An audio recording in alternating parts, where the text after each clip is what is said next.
जय हिंद दोस्तों, आप लोग का स्वागत है आपके अपने चैनल सिलेक्शन पूरी पर। मैं संजय कुमार आप लोग का स्वागत करता हूं आज की अपनी इस नई क्लास में, जो कि इतिहास से संबंधित है। अगर आज की क्लास आप लोग को अच्छी लगे तो लाइक करें, और जो भी भाई बंधु अभी तक इस चैनल को सब्सक्राइब नहीं किए हैं वो चैनल को अवश्य सब्सक्राइब करें। इसके पहले मैंने इस क्लास के पहले मैंने आप लोग को बताया था खिलजी वंश के बारे में, तो आज खिलजी वंश को आगे कंटिन्यू करेंगे। खिलजी वंश में हमने आपको बताया था कि जलालुद्दीन फिरोज खिलजी इसका संस्थापक है, जो कि 1290 ईस्वी में करता है, और वह स्वयं 1296 ईस्वी तक शासक रहता है। उसे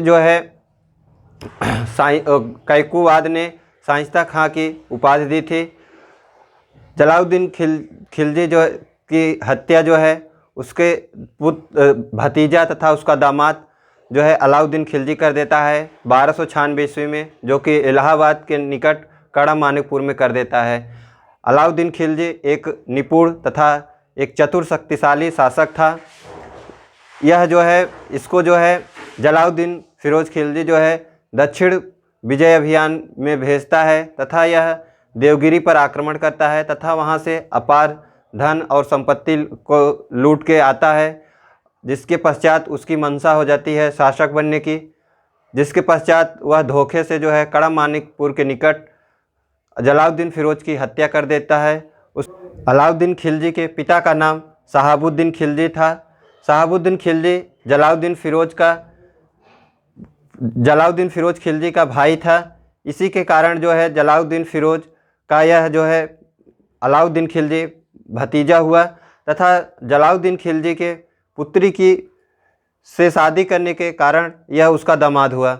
जलालुद्दीन फिरोज खिलजी के शासनकाल में हिंदुओं के प्रति अधिक अच्छे से व्यवहार किया गया। यह कह सकते हैं कि वह हिंदू के प्रति नफरत नहीं करता था। लेकिन अलाउद्दीन खिलजी जब शासक बनता है तो वह हिंदू के प्रति अधिक शक्तिशाली हो गया या अधिक क्रूरता से पेश आने लगा।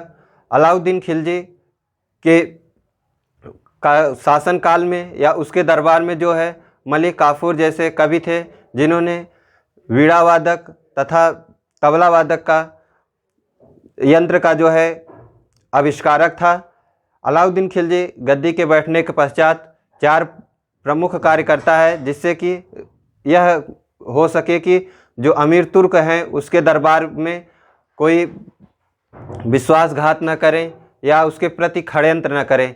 तो उसने सबसे पहला कार्य किया था कि विवाह समारोह या उत्सव सामूहिक नहीं कर सकते थे बिना सम्राट के आज्ञा के। उसके पश्चात उसने किया था कि वो आपस में अमीर वो आपस में शादी नहीं कर सकते या वैवाहिक संबंध स्थापित नहीं कर सकते बिना शासन की आज्ञा से।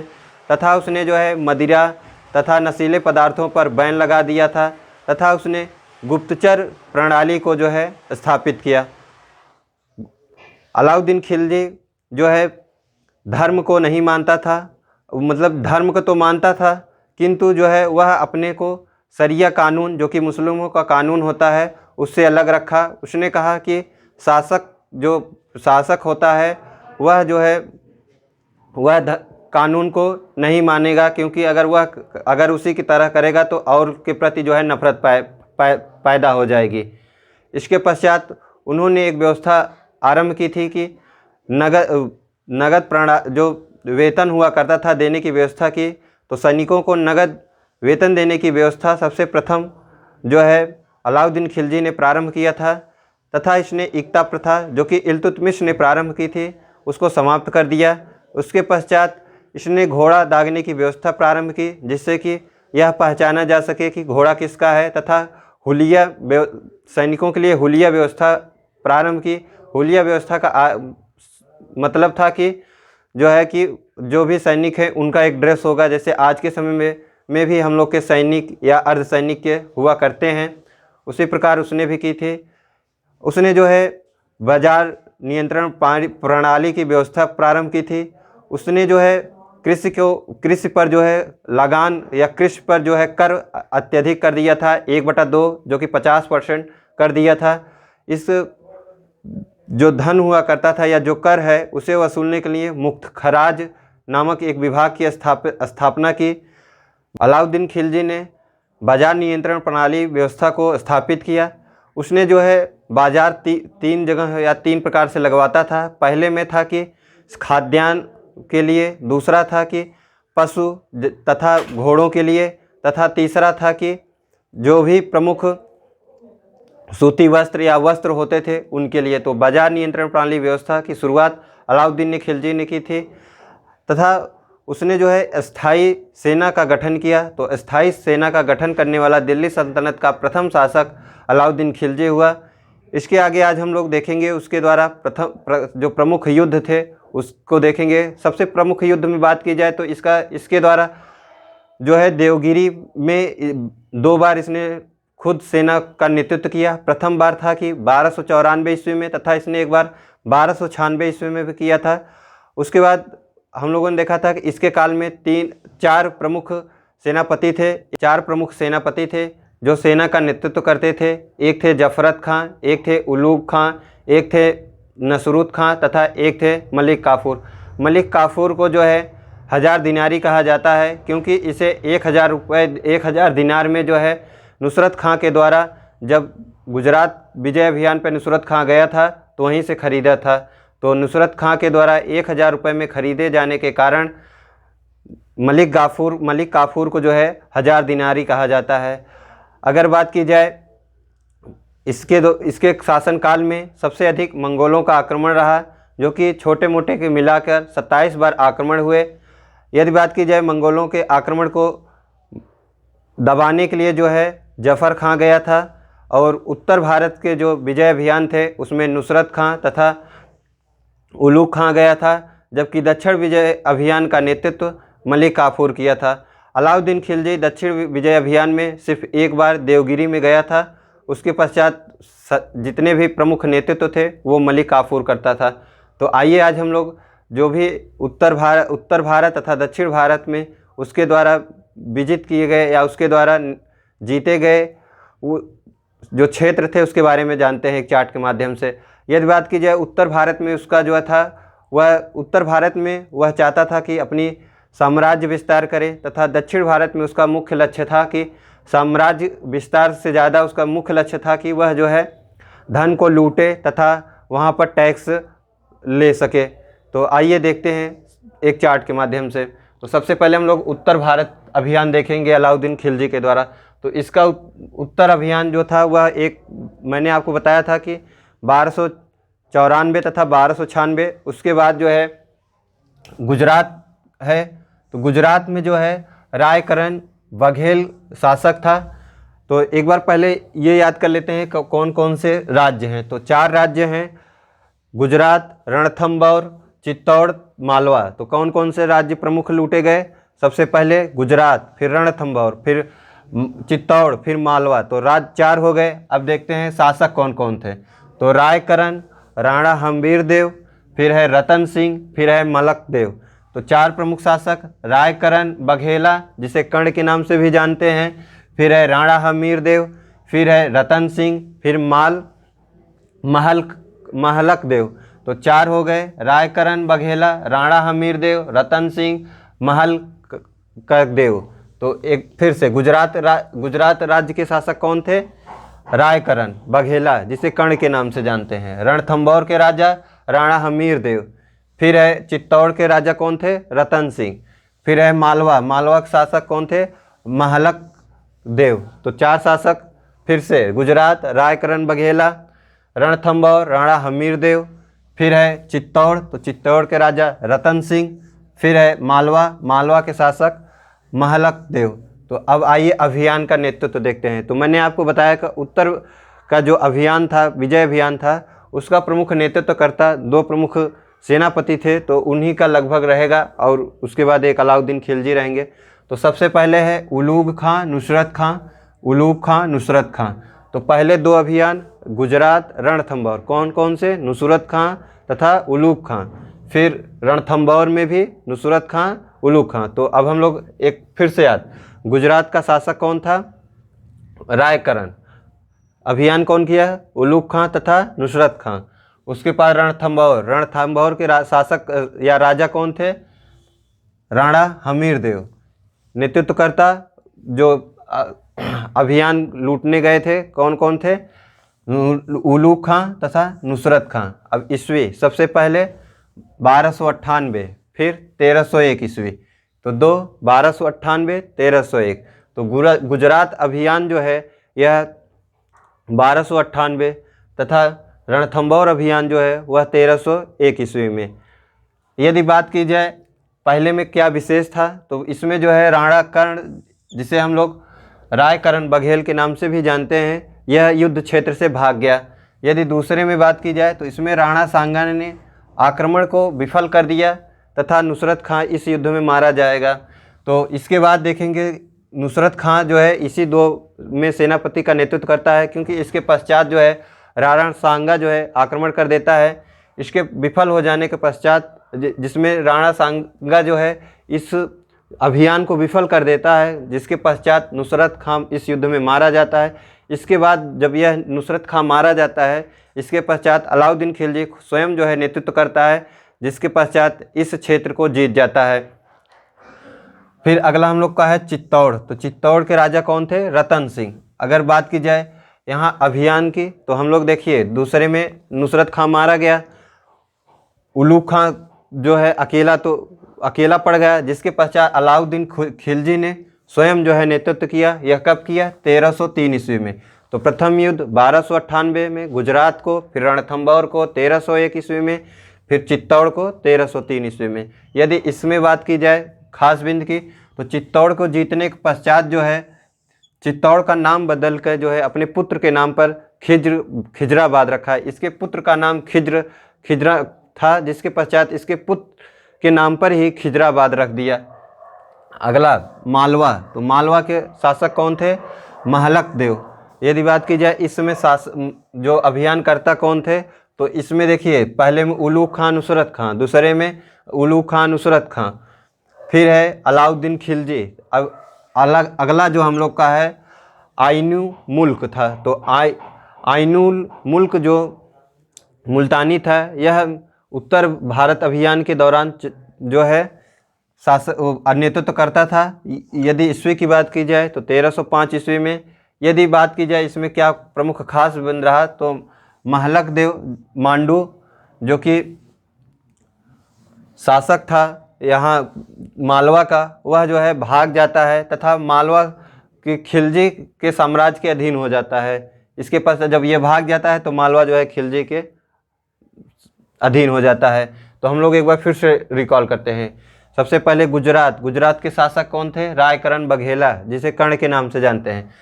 अभियानकर्ता या नेतृत्वकर्ता कौन थे? खिलजी वंश से दो थे, उलूग खां, नुसरत खां। ईस्वी 1298। यदि प्रमुख विशेषता की बात की जाए तो कर्ण भाग जाता है। उसके पश्चात है रणथंभौर। रणथंभौर में कौन था? राणा हमीरदेव। यदि नेतृत्वकर्ता नुसरत खां, उलूग खां। बात की जाए ईस्वी की 1301 ईस्वी में। इसका प्रमुख विद राणा सांगा पहले इस युद्ध में जो है इस अभियान को जो है विफल कर देता है, जिसके पश्चात नुसरत खां की मृत्यु हो जाती है इस युद्ध में। उसके पश्चात अलाउद्दीन खिलजी जो है शासक जो था वह खुद ही नेतृत्व करता है, जिसके पश्चात चित्तौड़ को अपने अधीन कर लेता है। उसके पश्चात रणथंभौर को अपने अधीन कर लेता है। फिर है चित्तौड़ के शासक कौन थे? रतन सिंह। अभियान करता कौन थे? अलाउद्दीन खिलजी स्वयं था, क्योंकि इस दूसरे में ही जो रणथंभौर था उसमें नुसरत खां मारा जाता है। इसके पश्चात चित्तौड़ का अभियान करता अलाउद्दीन खिलजी। इस पे क्या प्रमुख बिंदु था? चित्तौड़ का नाम बदल के खिजराबाद रख देता है। फिर है मालवा के शासक महलक देव। यदि बात की जाए अभियान जो नेतृत्व करता थे वो कौन थे? आइनू मुल्क मुल्तानी। तो आइनू मुल्क जो मुल्तानी थे यह अभियान करता थे। अगर बात की जाए ईस्वी की तो 1305 ईस्वी में। यदि बात की जाए इसमें खास क्या बिंदु था, तो मांडुल देव जो था वह भाग जाता है, जिसके पश्चात मालवा जो है वह खिलजी वंश के अधीन हो जाता है। तो अब हमें लोग देखेंगे अलाउद्दीन खिलजी के द्वारा दक्षिण विजय अभियान। तो दक्षिण विजय अभियान में अलाउद्दीन खिलजी जो है सर्वप्रथम 1296 ईस्वी में, मैंने आपको बताया था कि देवगिरी को इसने 3 बार लूटने की कोशिश की। प्रथम था 1294, 1296, फिर उसके बाद पश्चात जो है 1307 में मलिक काफूर के नेतृत्व में लूटा गया। तो देवगिरी के प्रथम 2 अभियान में जो है अलाउद्दीन खिलजी स्वयं नेतृत्व किया था। पहले 1294 ईस्वी में जब जलालुद्दीन खिलजी जो है शासक था, उसके पश्चात 1296 में जब स्वयं वह शासक बनता है, इसके पश्चात 1307 में जो है मलिक काफूर के द्वारा लूटा गया। तो आइए अब देख लेते हैं। तो देवगिरी रामचंद्र देव शासक थे। यदि बात की जाए विजय अभियान करता तो मलिक काफूर थे। ईस्वी की बात की जाए तो 1307 ईस्वी। यदि बात की जाए इसमें तो रामचंद्र देव जो है इस युद्ध में हार जाता है, लेकिन अलाउद्दीन खिलजी के द्वारा जो है इसकी शक्तिशाली या इसकी शक्ति को देखकर या इसके व्यवहार को देख के जो है वह इसको अपना मित्र बना लेता है। तो रामचंद्र तथा इसे जो है राय नारायण की उपाधि दी। तो रामचंद्र को जो है राम नारायण की उपाधि जो है अलाउद्दीन खिलजी के द्वारा दिया गया और इसे जो है नवसारी जिला भी भेंट किया गया। तो युद्ध को तो जीत लेता है अलाउद्दीन खिलजी या क्षेत्र को, लेकिन इसके वीरता या इसकी व्यवहार को देखकर जो है इसका रामचंद्र के नाम के आगे जो है राय नारायण की उपाधि दी तथा जो है इसे नवसारी जिला भेंट किया। अगला हम लोग का है वारंगल। तो वारंगल के शासक की बात की जाए तो प्रताप रुद्रदेव थे, जो कि काकतीय वंश के थे। तो वारंगल के शासक प्रताप रुद्रदेव जो कि काकतीय वंश के काकतीय वंश के थे। यदि अभियानकर्ता की बात की जाए तो मलिक काफूर, मैंने आपको पहले ही बताया कि दक्षिण भारत अभियान का प्रमुख नेतृत्वकर्ता मलिक काफूर थे। तो जितने प्रमुख युद्ध हुए दक्षिण भारत में या क्षेत्र लूटे गए वह मलिक काफूर के नेतृत्व में लूटा गया, जिन्हें 1000 दिनारी के नाम से जाना जाता है। तो यह अभियान जो है 1309 ईस्वी में किया। यदि बात की जाए यहाँ से तो प्रताप रुद्रदेव जो था इसकी सेना या इसकी शक्ति को देखकर स्वयं जो है घुटने टेक देता है या अपनी हार स्वीकार कर लेता है, जिसके पश्चात वह जो है सोने की मूर्ति इसे एक देता है तथा प्रसिद्ध कोहिनूर हीरा जो था इसे दे देता है तथा इससे भारी मात्रा और अधिक मात्रा में जो है धन या जो भी संपत्ति थी उसे लूट कर जो है मलिक काफूर अपने सेनापति के पास ले जाता है। सेनापति मतलब प्रमुख शासक के पास।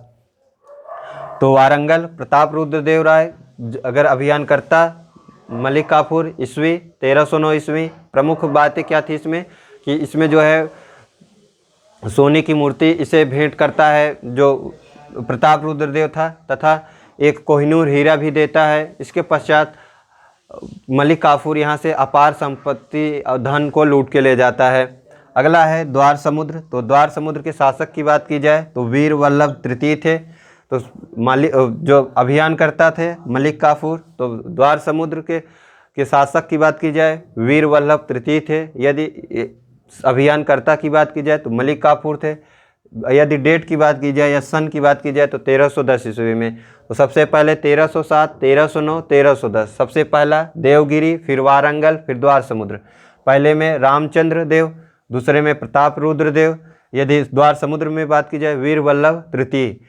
तो इसमें जो है वीर वल्लभ जो तृतीय थे युद्ध में आत्मसमर्पण कर दिया तथा काफूर के साथ दिल्ली चले गए। तो द्वार समुद्र के शासक जो वीर वल्लाल थे तृतीय थे, वह जो है मलिक काफूर के सामने जो है घुटने टेक देते हैं और वह स्वयं जो है दिल्ली के साथ चले जाते हैं, जिससे कि द्वार समुद्र जो स्थान था वह राज्य था वह खिलजी वंश के अधीन हो गया। फिर अगला है पांड्य वंश। तो पांड्य वंश जो था इसके जो राजा थे वह या शासक थे वह वीर पांड्य थे। यदि बात की जाए इसमें भी अभियानकर्ता के तो मलिक काफूर। तो दक्षिण अभियान के जितने भी अभियान थे वो सब मलिक काफूर के नेतृत्व में किए गए थे, सिर्फ 2 को छोड़कर। पहला जब 1294 में देवगिरी, फिर दूसरा एक था 1296 में जो कि अलाउद्दीन खिलजी। तो 1294 और 1296 2 अभियान देवगिरी में अलाउद्दीन खिलजी के नेतृत्व में। उसके पश्चात जितने भी दक्षिण भारत के अभियान हुए वो मलिक काफूर के नेतृत्व में किए गए। यदि इस अभियान को बात की जाए तो सबसे अधिक अब इस अभियान की सबसे लूट की दृष्टि से सबसे श्रेष्ठ थी। तो जितने हम लोगों ने देखा उत्तर भारत अभियान या दक्षिण भारत अभियान, सबसे अधिक लूट की बात की जाए तो पांड्य जो राज्य था वहाँ से लूट की। तो अब इस अभियान लूट की दृष्टि से सबसे अधिक श्रेष्ठ थी। तो फिर से एक बार रिकॉल कर लेते हैं। सबसे पहला देवगिरी, फिर है वारंगल, फिर है द्वार समुद्र, फिर है पांड्य वंश। देवगिरी के राजा कौन, शासक कौन थे? रामचंद्र। फिर है वारंगल, वारंगल के शासक कौन थे? प्रताप रुद्र देव जो कि काकतीय वंश थे। फिर है द्वार समुद्र, द्वार समुद्र के शासक कौन थे? वीरवल्लभ तृतीय। फिर है पांड्य वंश, पांड्य वंश के संस्थापक या शासक कौन थे? वीर पांड्य। अभियानकर्ता सब में मलिक काफूर। सबसे पहले देवगिरी 1307, वारंगल 1300 कितना 9, फिर द्वार समुद्र 1310, फिर है पांड्य वंश 1311। तो देखिए सबसे पहले वारंगल 1309, फिर एक जोड़ना है द्वार समुद्र 1310, फिर एक जोड़ना है पांड्य वंश 1311। पहले में अलाउद्दीन जो है मित्रवत व्यवहार करता है रामचंद्र के नेतृत्व या उसके जो है उसकी जो शक्ति थी उसको देखकर या उसके व्यवहार को देखकर मित्रवत व्यवहार करता है तथा नवसारी जिला इसे भेंट कर देता है। दूसरे में वारंगल के शासक प्रताप रुद्रदेव जो कि युद्ध 1309 ईस्वी में यहाँ पर जो है सोने की मूर्ति इसे भेंट करता है तथा कोहिनूर हीरा भी इसे भेंट करता है तथा यहाँ अलाउद्दीन खिलजी जो है अपार धन तथा संपत्ति को लूट के जाता है मलिक काफूर। फिर है द्वार समुद्र, द्वार समुद्र में वीरवल्लाल जो थे तृतीय। इसमें क्या होता है प्रमुख? वीरवल्लाल जो थे ये तृतीय, इन्होंने आत्मसमर्पण कर दिया जिसके पश्चात यह जो है दिल्ली इनके साथ चले जाते हैं। फिर है पांड्य वंश, तो पांड्य वंश जो थे ये इनके शासक वीर पांड्य। यदि मलिक काफूर अभियान करता 1311, इस अभियान की अगर बात की जाए तो सबसे यह प्रमुख लूट की दृष्टि से सबसे महत्वपूर्ण थी। अब बात की जाए कर की, तो अलाउद्दीन खिलजी के काल में जो है प्रमुख जो 4 कर थे उसके अलावा 2 कर अलग से अलाउद्दीन खिलजी ने लगाया था। अगर बात की जाए वह कौन कौन से कर थे, तो अलग से जो लगाई कर थी वो चराई कर थी तथा घरी की जो मुस्लिम द्वारा कर लगाए जाते थे शासकों द्वारा, उसके अलावा 2 कर लगाए थे, चराई कर तथा घरी कर। और बात की जाए जो प्रमुख कर हैं वो किसके किस पर लगते थे, तो आइए देखते हैं। तो सबसे पहला है जजिया कर। तो जजिया कर जो है यह गैर मुस्लिमों पर लगाया जाता था तथा अन्य 5 लोगों पर भी यह छूट दिया गया था। पहला था ब्राह्मण, दूसरा है जो विकलांगों पर, तीसरा है महिलाओं पर, चौथा है छोटे बच्चों पर तथा 5वां है जो बुढ़ापा हुआ वृद्ध पर। तो 5 जजिया कर गैर मुस्लिमों पर लगाया जाता था जिसमें 5 लोग को छूट दी गई थी, ब्राह्मण तथा छोटे बच्चे, बड़े जो बुढ़ापा हुआ करते थे उनको, तथा महिलाओं पर तथा विकलांगों पर। फिर अगला है जाकात। तो जाकात यह जो कर था यह सिर्फ मुस्लिमों पर लगाए जाते थे। तो जजिया कर केवल हिंदुओं पर तथा जो जाकात हुआ करता था यह केवल मुस्लिमों पर लगाया जाता था। यदि खुम्स की बात की जाए तो खुम्स जो है यह स्वेच्छा से, यह कर जो था ये इस पर अनिवार्य नहीं था, लेकिन जो भी मुस्लिम स्वेच्छा से दान करते थे, जैसे आज भी मदरसों में करते हैं, मदरसों के लिए करते हैं, तो उसी प्रकार से यह भी था। खुम्स जो था यह किसी भी स्थान पर जो है अपनी इच्छा से कर को दे सकते थे। फिर है खराज। तो खराज वह होता था जिससे कि कोई सैनिक जितनी धन को लूट के लाता था उसमें से ये टैक्स आधा लेते थे, या टैक्स जो भी इनके यहाँ सिस्टम था उसी के हिसाब से ये टैक्स लेते थे। फिर है चराई कर। तो चराई कर जो है जानवरों पर लगाया जाता था। जानवरों से मतलब संबंधित है कि कृषि में जो खेत में जो भी चारा के लिए बोई जाती थी जानवरों के लिए, उस पर यह टैक्स लगता था। एक टैक्स है घरी। तो चराई कर जानवरों पर तथा घरी कर जो है यह मकानों पर लगता था। तो घरी कर अगर पूछे तो मकानों पर, जो कि आज के समय भी हम लोग के घरों पर जो टैक्स लगता है वह परंपरा की शुरुआत जो है सबसे पहले अलाउद्दीन खिलजी ने की थी। तो ये था आज अलाउद्दीन खिलजी के बारे में मैंने आप लोग को बताया। अगर आप लोग को ये क्लास अच्छी लगी हो तो लाइक और सब्सक्राइब करें और अपने मित्रों को भी शेयर करें। जय हिंद, जय भारत।